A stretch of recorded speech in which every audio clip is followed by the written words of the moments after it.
Hi friends, welcome back to Mansar టీవీకి అయితే స్వాగతం. అది ఈరోజు మరి చెప్పే టాపిక్ అంటే టీమిండియా వర్సెస్ బంగ్లాదేశ్ మరి మ్యాచ్ అనేది జరగబోతుంది. ఛాంపియన్స్ లీగ్లో మాత్రం మరి ఎక్కడ వెన్యూ ఏంటంటే దుబాయ్లో అనేది జరుగుతుంది. టీమిండియా మ్యాచెస్ అన్నీ కూడా దుబాయ్లో అనేది జరుగుతుంది. దుబాయ్ పిచ్ అనేది స్లో బ్యాటింగ్ ట్రాక్గా మనం చెప్పచ్చు. ప్రస్తుతానికి ఏంటంటే వర్షం పడుతుంది అనేది డీటెయిల్స్ అనేది వస్తుంది, కానీ మ్యాచ్ టైంలో మాత్రం ఎటువంటి వాన కూడా లేదనేది మనం చెప్పాలి. మరి టాస్ ఎవరైతే గెలుస్తారో వాళ్ళు బౌలింగ్ నుంచి ఎంచుకుంటే చాలా మంచిది. మరి చేసింగ్లో మాత్రం చాలా ఈజీగా ఉండే ఛాన్స్ ఉంది. ఇక్కడ రికార్డ్స్ కూడా అదే విధంగా అయితే చెప్తున్నాయి. స్టేడియంలో చాలా స్లో ట్రాక్గా మనం చెప్పాలి. స్పిన్నర్స్కి అనుకూలిస్తుంది, అటు ఫాస్ట్ బౌలర్స్ కూడా చాలా వరకు కూడా అనుకూలిస్తుంది. కానీ పిచ్ ప్రస్తుతానికి అయితే మరి bowling track and spin track కూడా అనుకూలించే ఛాన్స్ ఉంది, ఎక్కువగా ఉండే ఛాన్స్ ఉంది. నాకు తెలిసినంత వరకు కూడా 250, 260 వరకు కూడా వచ్చినా చాలా కష్టంగానే ఉండే ఛాన్స్ ఉంది దుబాయ్ పిచ్ అనేది. మరి ప్రస్తుతానికి దుబాయ్లోన టాస్ ఎవరైతే గెలుస్తుందో చాలా చాలా ఇంపార్టెంట్ అని మనం చెప్పాలి. టాస్ ఎంత కీలకం అంటే అంత కీలకంగా మనం చెప్పచ్చు. ఇక్కడ టోటల్గా చూసుకున్నా మరి ఎక్కువసార్లు ఎవరైతే టాస్ వేసి వాళ్ళైతే బౌలింగ్ ఎంచుకుని చచ్చాము. మరి రోహిత్ శర్మ అనేది మరి వెంటనే టాస్ గెలిచిన ఫీల్డింగ్ ఎంచుకునే ఛాన్స్ అనేది ఎక్కువ మనకి కనిపిస్తుంది.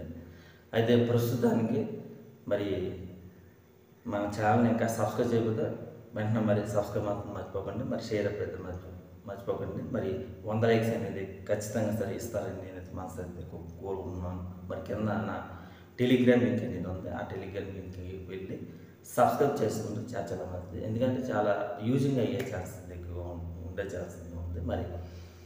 మరి ఒకసారి బలబాలలో అయితే ఒకసారి చూసుకుంటా మరి టీమిండియా బలం చూసుకున్న రోహిత్ శర్మ మరి సుమన్ గిల్ కానీ వెరీ మరి ఫామ్లోకి అయితే వచ్చారని చెప్పచ్చు. అదే రోహిత్ శర్మ గురించి అయితే వచ్చేస్తూ మొన్నటిసారి టచ్లోకి అయితే వచ్చాడని మనం భావించాలి. మరి గిల్ అయితే ఫస్ట్ నుండి మొదటి వరకు కూడా ఫామ్ అనేది కంటిన్యూ అయితే ఉన్నాం, మంచి జోస్గానే ఉన్నారు చెప్పి. మరి కోహ్లీ ప్రస్తుతానికి టచ్లోకి అయితే వచ్చాడు, అదైతే ఫామ్ అనేది కంటిన్యూ అయితే చేయవలసిన పరిస్థితి ఉంది. మరి అయ్యర్ అయితే మంచి ఫామ్లో అయితే ఉన్నాడు, మంచి జోస్ కమ్బ్యాక్ వచ్చిన తర్వాత మంచి జోస్ అయితే వచ్చిందని చెప్పచ్చు. మరి ఆల్రౌండర్లో వాళ్ళు చూసుకుంటే హార్దిక్ పాండ్యా కానీ మరి అక్షిత్ పటేల్ కానీ జడేజా కానీ వీళ్ళందరూ కూడా మంచి ఫామ్లోకి అయితే ఉన్నారా అనేది మనం చెప్పాలి.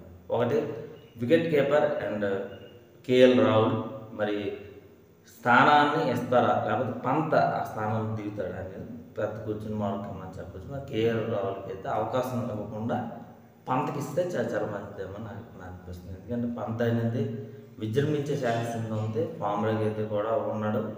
మరి కేఎల్ రాహుల్ అనేది ఇస్తే కొంచెం మంచిగానే మిడిల్ ఆర్డర్లో మంచిగా రాణించే అవకాశం కూడా ఉంది. కానీ నాకు తెలిసినంత వరకు పంత ఇస్తే చాలా మంచిది. మరి బౌలింగ్ అటాక్ చూసుకున్నా కుల్దీప్ యాదవ్ ఛాన్స్ ఇస్తే చాలా మంచిది. మరి చక్రవర్తికి అవకాశం ఇవ్వకుండా యాదవ్కి అవకాశం ఇస్తే చాలా మంచిది నాకు అనిపిస్తుంది. మరి ఇక్కడైతే బౌలింగ్ డిపార్ట్మెంట్ అక్షిత్ పటేల్ కానీ మళ్ళీ షమీకి రాణిస్తారని చూడాలి. రాణా అయితే మంచి రికార్డ్ అయితే లేదు ఇక్కడ, అంటే ఏమీ తెలీదు.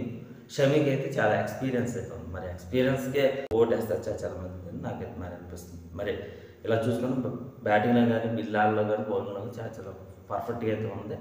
మరి ఎలా రాణిస్తుంది అంటే చూడాలి. టోర్నమెంట్లోనే ఫేవరెట్ అయితే దిగుతుంది అనేది మనం చెప్పాలి. మరి రెండవది ఏంటంటే మరి బంగ్లాదేశ్కి అయితే వచ్చేస్తే బంగ్లాదేశ్ 7 వికెట్ కెప్టెన్సీలోన ఎలా రాణిస్తారనేది చూడాలి. మరి వీక్గానే ఉన్నా సరే మరి అంచనా అయితే వేయలేం, కానీ బంగ్లాదేశ్ని అయితే మరి తేలికని తీసుకోకుండా టీమిండియా చాలా పర్ఫెక్ట్గా అనేది రాణిస్తే చాలా మంచిది.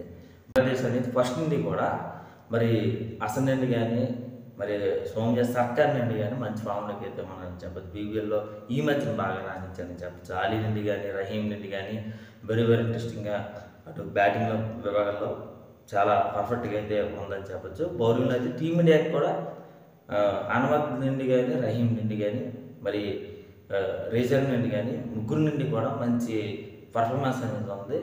టీమిండియాకి ఈ ముగ్గురే కంగారు పెట్టే అవకాశం కూడా మరి అయితే ఉందని చెప్పచ్చు. ముగ్గురిని బౌలింగ్లో కూడా చాలా జాగ్రత్తగా ఆడి ముందుకు వెళ్తే టీమిండియా మంచి రన్స్ అనేది స్కోర్ చేసే అవకాశం అయితే ఉందని మనం చెప్పొచ్చు. మరి స్పిన్నర్స్ కూడా వెరీ వెరీ ఇంట్రెస్టింగ్గానే ప్రభావం అయితే చూపే అవకాశం కూడా ఉంది. బంగ్లాదేశ్ పూర్తిగా చెప్పుకుంటే మరి ఫాస్ట్ బౌలర్లో కానీ మరి వీళ్ళిద్దరు పర్ఫార్మెన్స్ ఉంది, స్పిన్నర్లో వీళ్ళ ఇద్దరు పర్ఫార్మెన్స్ అయితే ఉంది, కానీ బ్యాటింగ్లో వెరీ వెరీ ఇంట్రెస్టింగ్గానే ఉందని చెప్పచ్చు. మరి ఎలా ఉండబోతుంది అని చూడాలి.